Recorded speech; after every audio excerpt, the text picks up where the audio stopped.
The USA is heavily invested in conflicts across the world. They are paying billions to Ukraine, billions to Israel, billions to NATO in the idea of preventing a war, and billions to Taiwan for the same reason. How would a new US president affect these current conflicts? And what have they said about these conflicts that indicate what they would be like as a president? If either Donald Trump or Kamala Harris becomes the president in this year's US election, their policies and their ideas of the current conflicts will greatly shape them as we know it, although their approaches are vastly different from each other's. So let's start with Donald Trump. During his first term, Trump's foreign policy was characterized by a strong emphasis on America first.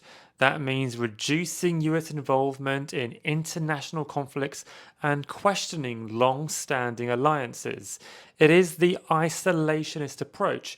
It is, those are your wars, you deal with them, I'll sit over here. When Donald Trump conceded power in 2020, he boasted that he was the first administration in decades to not start a new war. But his ideas of a warless utopia are often complicated by US ingrained politics. In the case of America, a leopard does not change its spots. Take, for example, 2016, before Donald Trump won the election. He said that he did not want to get involved in the conflict in Syria. But once he became president and spoke to his close advisors, he bombed it. Likewise, tensions in the Middle East shook dramatically in 2020 when Donald Trump took out a top Iranian general. And while Trump pledged to withdraw from Afghanistan, he later blamed Joe Biden for the disastrous withdrawal, which put the Taliban back in power. But that's the past. Let's look at the current conflicts and what Trump has said about them. Starting off with the Ukraine conflict, Trump has been critical of US military aid to Ukraine, suggesting that European countries should take more of a significant role. If re-elected, Trump might push for a reduction in US support for Ukraine, potentially leading to a shift in the dynamics for the conflict. His approach could encourage Russia and Ukraine to get on the negotiating table and potentially have a ceasefire, but it also might not. And then it would encourage countries like Russia to outweight America in a next potential war. It could embolden them. It could communicate to America's rivals that if you're fighting a country that America is friends with, just wait it out. America will get bored eventually. The peace talks that Ukraine could get forced into would also likely be very unfair for Ukraine. Donald Trump has said that the borders as they are would likely remain the same, which means that Russia would keep roughly 18% of the land it has stolen from Ukraine. But that will have been complicated over the last 3 weeks, with Ukraine now having its incursion into Russia, having stolen some Russian land in the Kursk region. This means the talks will likely be drawn out for longer and they will be tougher. In these hypothetical peace talks, Donald Trump has suggested that if Ukraine says no, then America would withdraw its foreign support and Russia would have more power to invade Ukraine. And if Russia says no to peace talks, then Trump has said he'll just give Ukraine more weapons and money. Okay, that's Ukraine and Russia. What about the Middle East? Trump's administration did focus on withdrawing US troops from conflicts like those in Afghanistan. However, when we look at Israel, it's a different story. Israel's Prime Minister Netanyahu has described Trump as being a best friend of Israel. And that's because Trump just gives Israel what it needs. Rockets, weapons, cash, you name it, Israel's got it.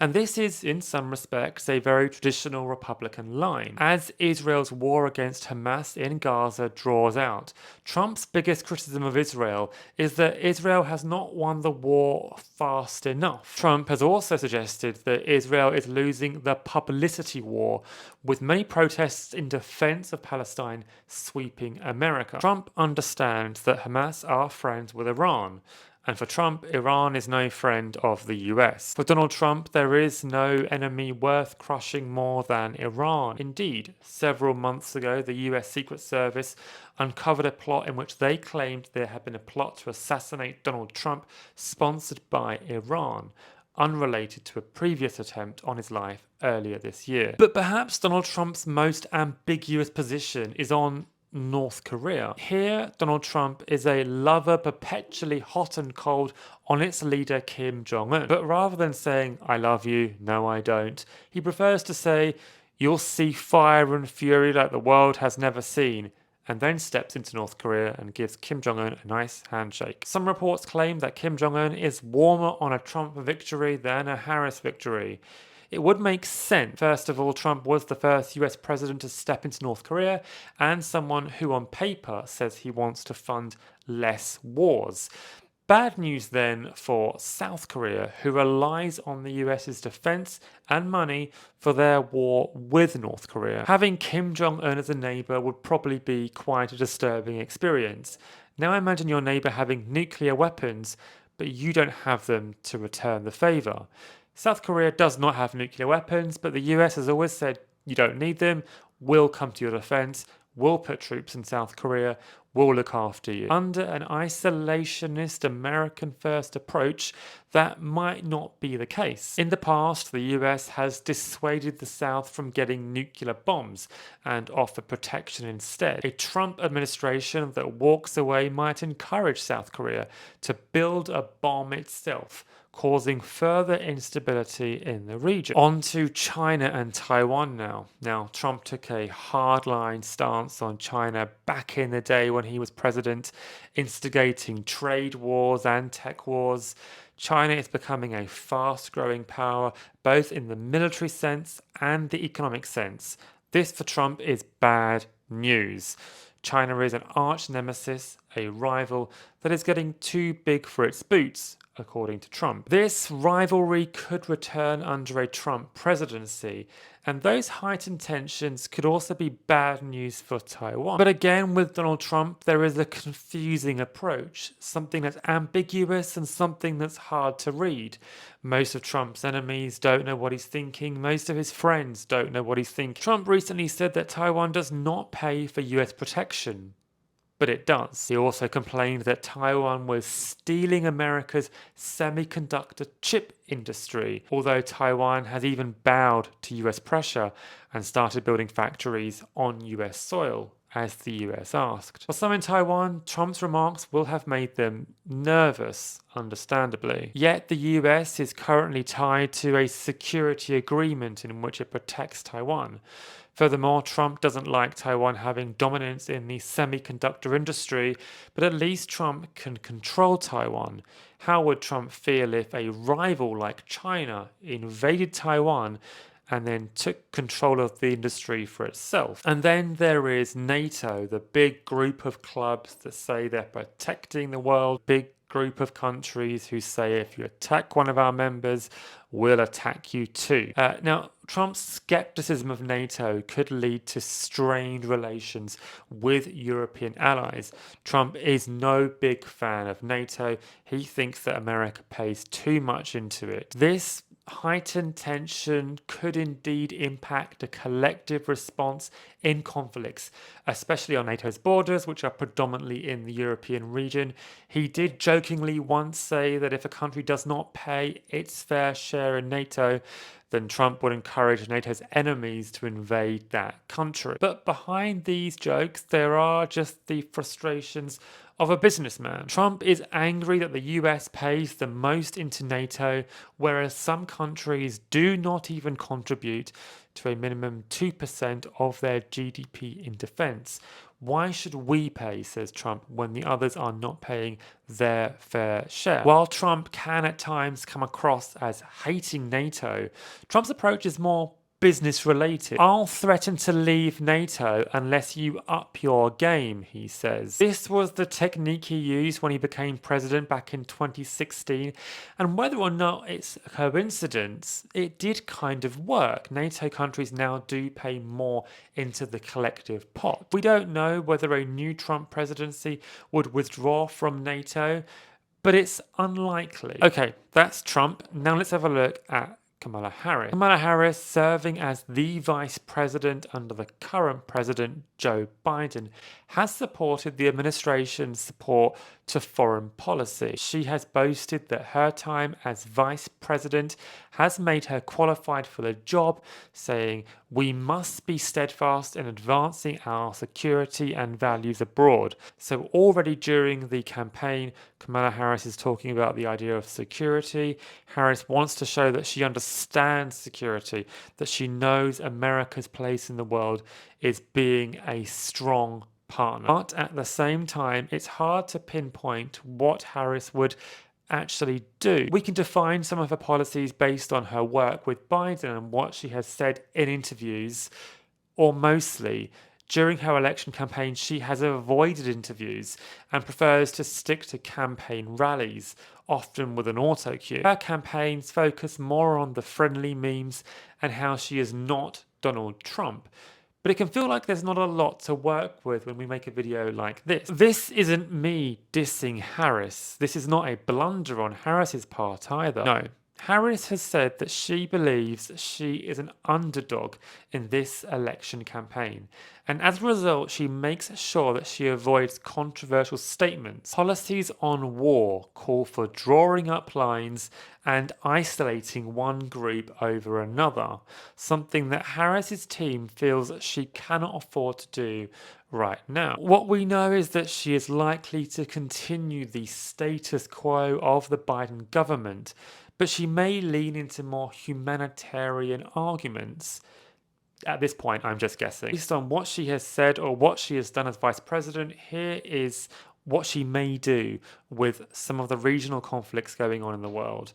So starting off with Ukraine and Russia, Harris has supported the Biden administration's strong backing of Ukraine, including military aid and sanctions against Russia. As president, she would likely continue this approach, emphasizing US leadership with a coalition of allies. Harris has proudly said that 5 days before Ukraine was invaded, she went to Ukraine. She met President Zelensky and she told him of America's knowledge that Russia was going to invade. She says that she helped mobilize over 50 countries to deal with the response. Harris will therefore be a big supporter of Ukraine, and Ukraine's leadership will likely prefer her over Trump. Like the Biden government, Harris will argue that defending Ukraine is vital to Europe's security and therefore America's security as well. The Biden government has often said that Russia wants to expand beyond its borders and that this could risk a larger war. Support on this level would likely be similar to what it looks like now. Expect money, guns and rockets sent to Ukraine, but often delayed as it faces a backlash in US politics. This could sustain or increase pressure on Russia, aiming to push for a diplomatic resolution on favourable terms for Ukraine, but it also risks drawing the war out for longer than it needs to be. Once again, in the Middle East, we can expect more of what we've already seen during the Biden government, arguing that putting troops into the Middle East is vital for America's security. There will be the usual fighting terrorist groups and bombs dropped on Syria, but our dealings with Israel may be different, or they may not be. We're not quite sure. The status quo of the Biden government was to provide ironclad support for Israel. Many on the left claimed this was overkill, with the images coming out of Gaza as Israel went to war with Hamas. Biden has often tried and failed to walk the rope on this issue. It is a balancing act that has been very difficult for those on the left to deal with in general, not just in America. Biden will complain to Israel of the humanitarian disasters unfolding in Gaza, but then funding more support towards Israel anyway. And so for Harris, she has been keen to avoid the issue during her election campaign altogether. You won't hear much of Palestine mentioned in her keynote speeches. She has highlighted the suffering going on in Gaza and she has called for a ceasefire.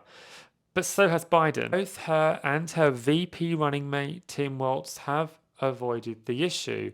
It suggests they know and they dare not risk isolating pro-Israelis or pro-Palestinians in this tight election. The advantage of this for the Harris team is that they can delay this and deal with the difficult arguments once they get into power, if they get into power.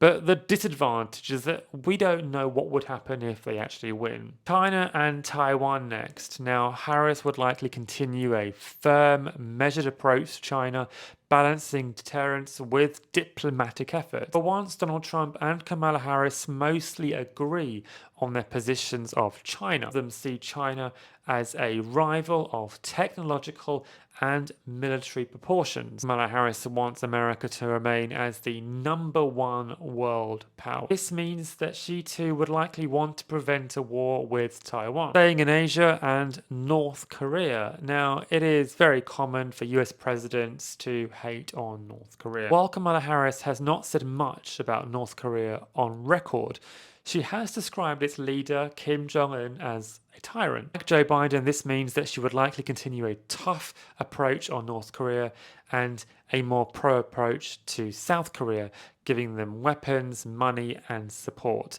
They are likely to continue the drills in the waters near North Korea, just like the Joe Biden government, and the usual North Korea getting angry and shooting rockets into the sky is likely to continue. Finally, for Kamala Harris, there is NATO. Harris would likely want to strengthen ties with NATO and her European allies, reaffirming US commitments to collective security. No worries or demanding more payments or threatening to leave like a prima donna. That's probably what a lot of NATO partners think. And for that reason, they probably would prefer a Kamala Harris presidency over Donald Trump. This could lead to a more coordinated and robust response in regard to conflicts, and thus that makes her a preferred choice for NATO. But she may also breed complacency. Look, Donald Trump came in, he threatened to walk out, and NATO partners paid more. But if Kamala Harris is prepared to stick with the status quo, then some countries may just think, you know what, why pay more when no one's going to ask me to anyway? In conclusion, both would prioritize US interests, but Trump might prioritize economic and strategic interests more narrowly, while Harris would likely place a greater emphasis on human rights, democratic values, while referencing America's greatest export: freedom. A Trump presidency might see a shift away from current conflicts and a more isolationist approach. This could affect global power and global conflicts, while a Harris presidency would likely maintain US involvement and keep things as they currently are. Trump tends to be more impulsive, harder to read. For his rivals, Harris will probably be more predictable. No one knows what challenges will face a new president. It takes one big surprise to radically change the rules.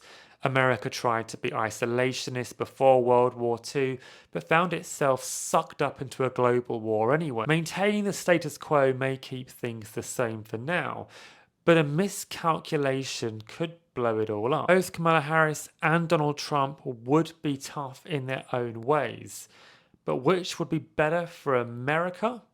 That decision will have to go to the voters.